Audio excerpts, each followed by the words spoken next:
Hanouka Sameach. Les Juifs, donc, comme on disait la fois précédente, ne savaient pas quoi faire. Ils avaient l'obligation et l'ordre d'écrire sur les portes de leur maison « Nous n'avons pas d'appartenance au Dieu d'Israël ». Ils ne savaient pas quoi faire. Ils ont bien réfléchi. Et ils ont trouvé une idée ingénieuse. Ils se sont dit, on va complètement retirer les portes de la maison. Il n'y aura plus de portes. On a l'ordre d'écrire sur les portes « En lanu chelek beloke Israël ». On n'aura plus de portes. S'il n'y a plus de portes, il n'y a plus d'obligation d'écrire. Et si on n'écrit pas, on ne sera pas puni. Et voilà comment les Juifs ont retiré les portes de leur maison. Il n'y avait plus de portes. Il n'y avait donc plus aucune obligation d'écrire quoi que ce soit. Simplement, vous imaginez que ce n'était pas facile de devoir vivre dans une maison sans porte, avec le froid qu'il y a, avec l'angoisse qui règne, les voleurs qui peuvent venir à chaque instant. Et pire que ça, les Grecs qui se promènent sans arrêt pour vérifier est-ce qu'on n'est pas en train d'étudier la Torah, est-ce qu'on n'est pas en train de prier, est-ce qu'on n'est pas en train de circoncire nos enfants, est-ce qu'on n'est pas en train de ceci. Et sans arrêt la menace. Mais les Juifs se sont dit on préfère vivre comme ça, on préfère vivre sous cette angoisse-là, dans cette pression-là, que de devoir écrire sur nos portes qu'on n'est pas juif, qu'on n'accepte pas d'être les serviteurs d'Hachem. Et voilà comment pendant 3 ans, les Juifs ont vécu de cette façon-là. C'était extrêmement difficile. Quelquefois ils pleuraient, ils avaient les larmes aux yeux. Ils disaient à Hachem, combien de temps on va pouvoir supporter une telle chose?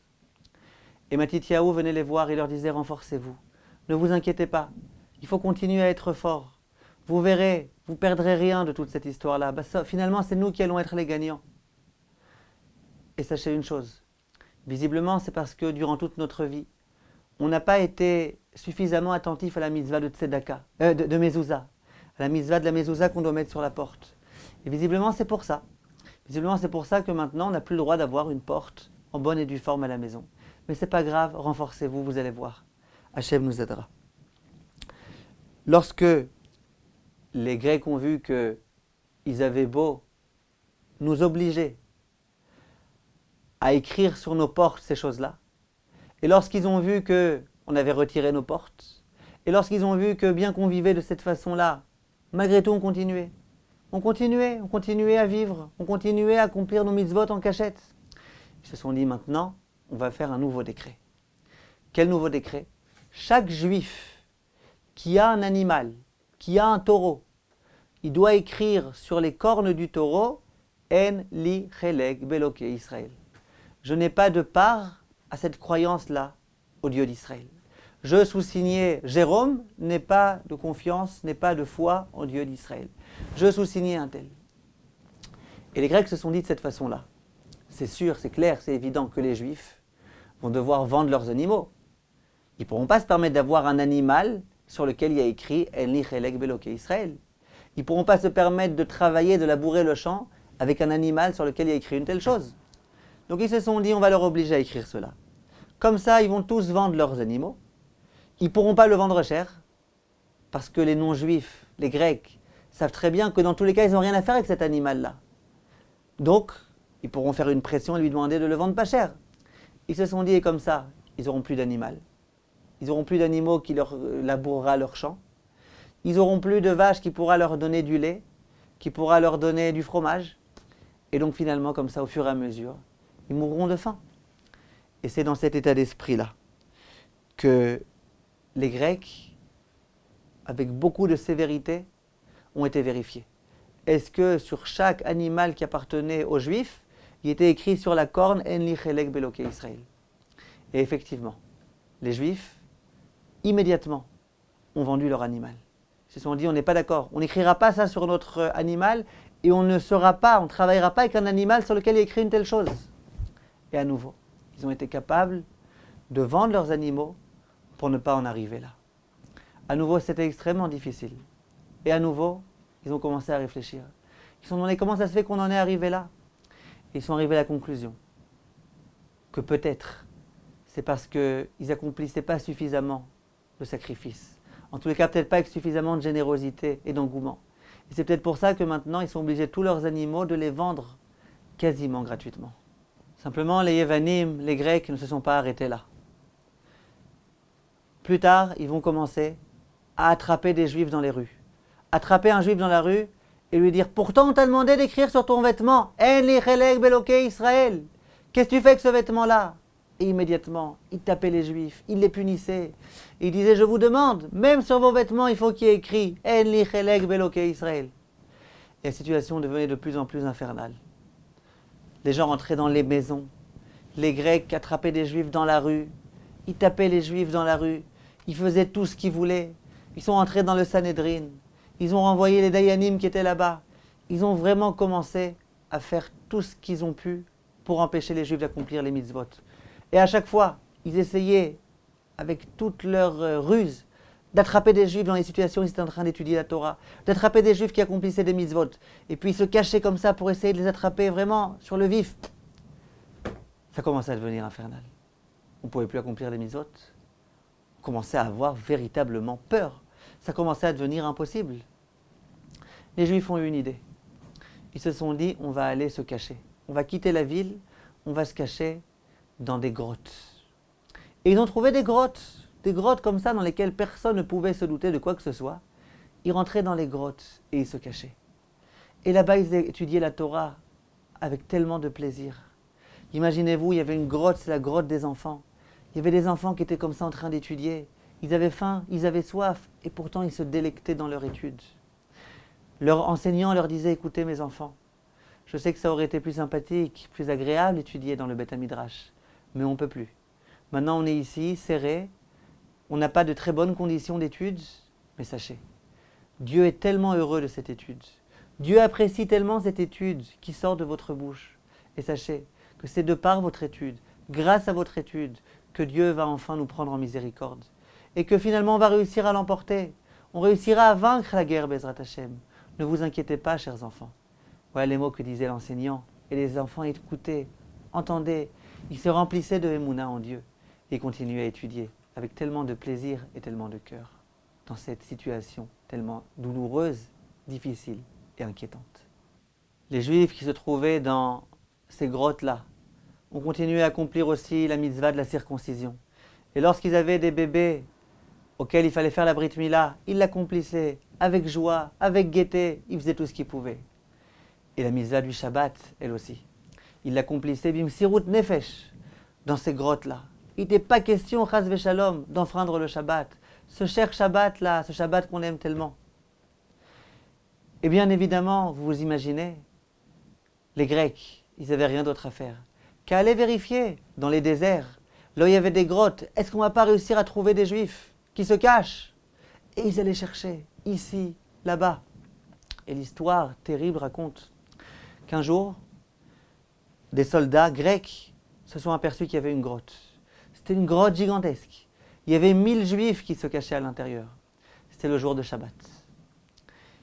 Ils se sont approchés de la grotte et ils ont crié très fort « Juifs, jusqu'à quand allez-vous nous fatiguer avec ce Shabbat-là? Juifs, sortez immédiatement de la grotte, ça suffit. Abandonnez votre Dieu. Commencez à servir votre roi Antiochus. Venez, sortez, arrêtez !» Et les Juifs qui sont restés à l'intérieur et qui ont dit « Non, non, non, nous on y tient notre Shabbat. » Et eux qui continuent « Sortez, sortez, on vous dit. Sortez, on ne vous tuera pas. Mais sortez juste. Arrêtez un petit peu, arrêtez de continuer comme ça avec votre Shabbat. Laissez tomber toutes ces bêtises-là. Sortez. C'est pas dommage. On va vous tuer. On va tous vous tuer. Si vous ne sortez pas, on allume le feu. On va tous vous tuer, vous, vos enfants. Il y a encore des jeunes, il y a des enfants. Pourquoi vous faites ça? Sortez. Et les Juifs, tous ensemble, en un seul grand écho, ont crié de l'intérieur de la grotte. Nous n'enfreindrons pas le Shabbat. On a reçu au Har Sinaï le commandement du Shabbat et on tient au Shabbat. Pour rien au monde on renoncera au Shabbat.